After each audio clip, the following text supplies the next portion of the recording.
Class 10th क्षितिज। Chapter है बाल गोविंद भगत। लेखक है रामवृक्ष बेनीपुरी। सबसे पहले हम पाठ की रूपरेखा देखेंगे। यहाँ पर रामवृक्ष बेनीपुरी जी एक ऐसे व्यक्तित्व से मिलते हैं जिनके व्यक्तित्व से वे इतना अधिक प्रभावित होते हैं कि उन्होंने उनके ऊपर एक पाठ की रचना की। पाठ की रूपरेखा इस प्रकार है। रेखा चित्र शैली में रचित इस पाठ के अंतर्गत लेखक ने एक ऐसे पात्र का चित्रण किया है जो कबीर के आदर्शों पर चलते हुए अपने जीवन का निर्वहन करता है। ग्रामीण परिवेश को चित्रित करने के साथ साथ इस पाठ में ग्रामीण संस्कृति को भी प्रस्तुत किया गया है। बाल गोविंद भगत के बाह्य व्यक्तित्व से यह भी बताने का प्रयास किया गया है कि सन्यासी जीवन का आधार बाह्य व्यक्तित्व नहीं अपितु मानवीय सरोकार होता है। बाल गोविंद भगत के माध्यम से लेखक ने सामाजिक बुराइयों एवं रूढ़िवादी सोच पर प्रहार करते हुए मानवीयता की भावना को प्रतिपादित करने का प्रयास यहाँ पर किया है। अब पाठ का सार पढ़ेंगे। पाठ के सार में सबसे पहले हम देखेंगे बाल गोविंद भगत का आंतरिक एवं बाह्य व्यक्तित्व किस प्रकार का था। तो बाल गोविंद भगत लगभग 60 वर्ष के मंझोले कद के गोरे चिट्टे व्यक्ति थे। उनके बाल पक चुके थे अर्थात सफ़ेद हो गए थे। वह बहुत कम कपड़े पहनते थे। कमर पर एकमात्र लंगोट और सिर पर कबीर पंथियों की सी टोपी लगाते थे। कबीर पंथियों की जो टोपी होती है वह गेहुए रंग की होती है और कान के पास का हिस्सा जो है उस टोपी का कटा हुआ होता था, जिससे कि कान का भाग जो है बाहर निकला हुआ होता था। वह कबीर को ही अपना साहब मानते थे। उन्हीं के गीतों को गाते, उन्हीं के आदर्शों पर चलते थे। वह कभी झूठ नहीं बोलते थे और सबसे खरा व्यवहार करते थे। इसका अर्थ यह नहीं था कि वह साधु थे। उनका एक बेटा था, बहू थी और थोड़ी बहुत खेती बाड़ी थी।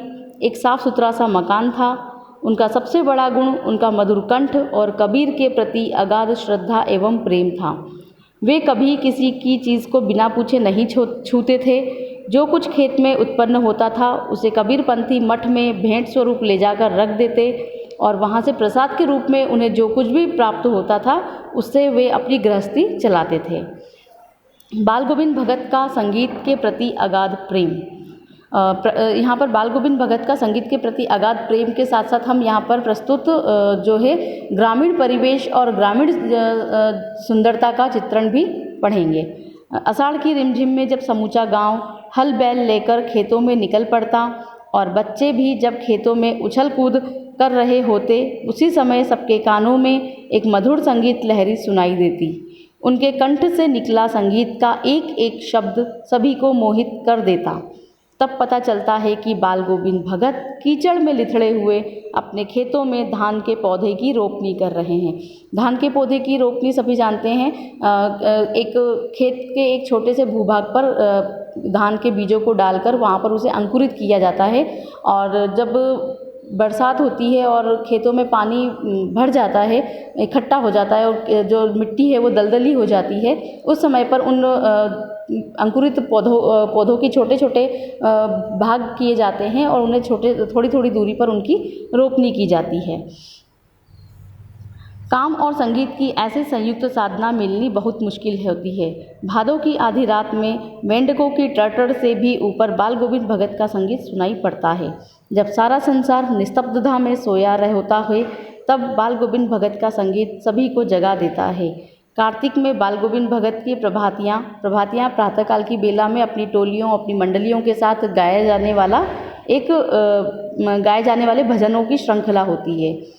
प्रातःकाल में ही प्रारंभ हो जाती है। माघ में दांत किटकिटाने वाली भोर में भी उनकी अंगुलियां खंजड़ी एक ढपली नुमा एक वाद्य यंत्र होता है, चलना आरंभ कर देती है और वे गाते गाते इतना जोश में आ जाते हैं कि उनके मस्तक पर श्रम बिंदु चमक पड़ते हैं। गर्मियों की उमस भरी शाम में उनकी मित्र मंडली के साथ बैठकर संगीत में इस प्रकार लीन हो जाते थे कि उनका मन उनके तन पर हावी हो जाता था, अर्थात वे सब गाना गाते गाते नृत्य भी डांस भी करने लगते थे।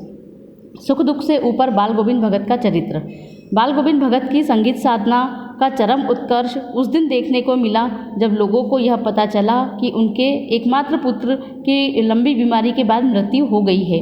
लोग जब उनके घर पहुँचे तो देखा कि भगत जी ने उनके मृत पुत्र को एक चटाई पर लेटाकर एक सफ़ेद कपड़े से ढक रखा है तथा उस पर कुछ फूल और तुलसी दल बिखेर दिए हैं। उसके सिरहाने पर एक दिया जलाकर आसन जमाए हुए गीत गाए जा रहे हैं। बहू को भी रोना भूलकर उत्सव मनाने के लिए कह रहे हैं, क्योंकि उनका मानना था कि आत्मा अपने प्रेमी रूपी परमात्मा के पास चली गई है। अर्थात एक प्रेमी आत्मा रूपी प्रेमिका अपने परमात्मा रूपी प्रेमी के पास जा चुकी है, जिसका शोक मनाना नहीं चाहिए, इसका तो उत्सव मनाना चाहिए। बाल गोविंद भगत एक समाज सुधारक के रूप में। बाल गोविंद भगत कोई समाज सुधारक नहीं थे, किंतु उन्होंने अपने घर में कई समाज सुधारकों जैसे कार्य किए। जैसे कि उन्होंने अपने पुत्र की चिता को उनकी बहू से ही अग्नि दिलवाई। श्राद्ध की अवधि पूरी होने पर बहू के भाई को बुलवाकर उसके साथ बहू को भेजते हुए कहा कि इसकी दोबारा शादी करवा देना, लेकिन बहू ने अपने मायके जाने पर के लिए मना कर दिया और ये कहा कि मेरे मायके चले जाने के बाद आपकी देखभाल कौन करेगा, आपके खाने पीने का ध्यान कौन रखेगा। परंतु बाल गोविंद भगत अपने निर्णय पर अटल रहे और उन्होंने अपनी बहू को उसके भाई के साथ उसके मायके भेज दिया। बाल गोविंद भगत का अंतिम समय। बाल गोविंद भगत की मृत्यु भी उनके व्यक्तित्व के अनुरूप शांत तरीके से हुई। करीब 30 कोस चलकर वे गंगा स्नान को गए।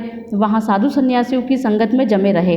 उन्हें गंगा स्नान की अपेक्षा साधु सन्यासियों की संगत अधिक अच्छी लगती थी। वहाँ से लौटकर उन्हें बुखार आने लगा। इस पर भी उन्होंने अपना नित्य नियम नहीं छोड़ा।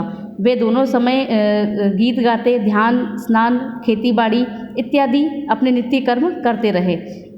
लोगों ने नियमों में कुछ ढील देने को कहा तो वे हंसकर टाल देते और शाम को भी वे गीत गाते रहे, किंतु उस दिन उनके गीतों में वह जोश नहीं था। अगले दिन सुबह जब लोगों ने बाल गोविंद भगत का संगीत नहीं सुना तो उनके घर जाकर देखा तो वे स्वर्ग सिधार चुके थे।